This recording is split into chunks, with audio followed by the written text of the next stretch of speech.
before you were my shadow on Vine. Now you got a few subscribers and you think that you're the shit. I'll admit, you got money, you got bars, you got chick, but you're a dick. You ain't thankful for your fans, it's kinda funny. Do your investors know Team 10 ain't making any money? See, it starts with the talent, but it's hard when you got none. I think you kinda salty cause I'm the favorite son. I'm a maverick, you're a sidekick, yeah, I brought you to LA. If there's one thing you should know, you don't fuck with the low gang. Hold up, I'ma throw up. Looking at your face, you don't know what it means to glow up. Trying to dance and act the classes, doing nothing. Now you tried to rap, come on, hold up. Cash the flow, you can't, oh no. Maybe Team 10's got it. I mean, that's how you grow. But you still can't sell out any shows. No, you still can't find some matching clothes. You just killing the vibe, yeah. You ain't doing it right, yeah. Trying to play ball with the dogs, you don't know what you done, you just ruin your life, yeah. You're killing the vibe, yeah. You ain't doing it right, yeah. Trying to play ball with the dogs, you don't know what you done, you just ruin your life, yeah. What happened, Jake? Man, we used to love each other. After all, we came from the same mother. Biologically, you know that makes us brothers. So much negativity, it really makes me wonder why. I feel like you just need a Maverick shirt. When you insult me, Jakey, it really hurts. Sometimes I wish my real brother was dirt, but now I gotta go and put you in the dirt.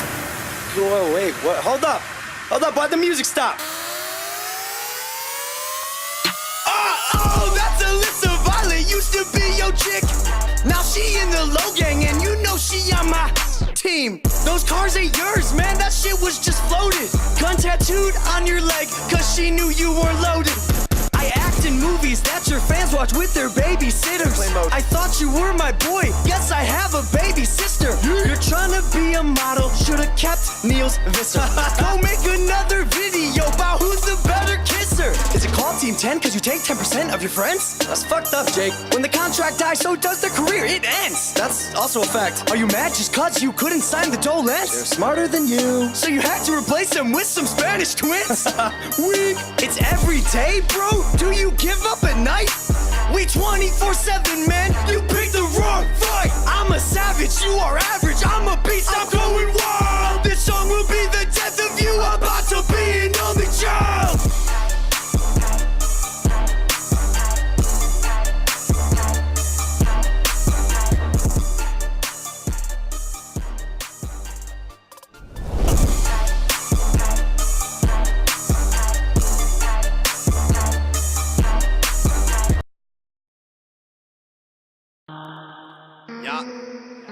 Y'all can't handle this. Y'all don't know what's about to happen, baby. Team 10, Los Angeles, Cali boy. But I'm from Ohio, though, white boy. It's every day, bro, with the Disney Channel flow. 5 mil on YouTube in 6 months, never done before. Past all the competition, man. PewDiePie is next, man. I'm popping all these checks. Got the brand new Rolex, and then met the Lambo too. And they're coming with the crew. This is Team 10, bitch. Who the hell up flipping you? And you know I kick them out if they ain't with the crew. Yeah, I'm talking about you. You begging for attention, talking shit on Twitter too. But you still hit my phone last night. It was 4:52, and I got the text approved, and all the recordings too. Don't make me tell them the truth. And I just dropped some new merch, and it's selling like a god church. Ohio's where I'm from. We chew 'em like it's gum. We shootin' with the gun. The tattoo just for fun. I Usain Bolt and run. Catch me at game 1. I cannot be outdone. Jake Paul is #1. It's every day, bro. It's every day, bro. It's every day, bro. I said it's every day, bro. You know it's Nick Crumpton and my collar stay poppin'. Yes, I can rap, and no, I'm not from Compton. England is my city, and if it weren't for Team 10, then the US would be shitty. I'll pass it to Chance, cause you know he stay litty. 2 months ago you didn't know my name, and now you want my fame? Bitch, I'm blowing up, I'm only going up. Now I'm going off, I'm never falling off like Mag who? DG who are you? All these beats I just ran through, hit 1 million a month. Where were you? Hating on me back in West, fake, you need to get your shit straight. Jakey brought me to the top, now we really popping off. #1 and #4, that's why these fans all at our door is lonely at the top. So we all going, we left Ohio, now the trio's all rolling. It's Team 10, bitch, we back again, always first, never last. We the future, we'll see you in the It's every day, bro. It's every day, bro. It's every day, bro. I said it's every day. Can we switch the language? We better hit it. Sé, lo único que quiero es dinero. Trabajando en YouTube todo el día entero. Viviendo en USA, el sueño de cualquiera. Enviando dólares a mi familia entera. Tenemos una persona por encima. Se llama Donald Trump y está en la cima. Desde aquí te cantamos. Can I get my visa? Martínez Twin, representando a España. Desde la pobreza. It's every day, bro. It's every day, bro. It's every day, bro. I said it's every day, bro. Yo, it's Tessa Brooks. The competition shook. These guys up on me. I got him with the hook. Let me educate ya. And I ain't talking book. Panera is your home, so stop calling my phone. I'm fly like a drone. They buying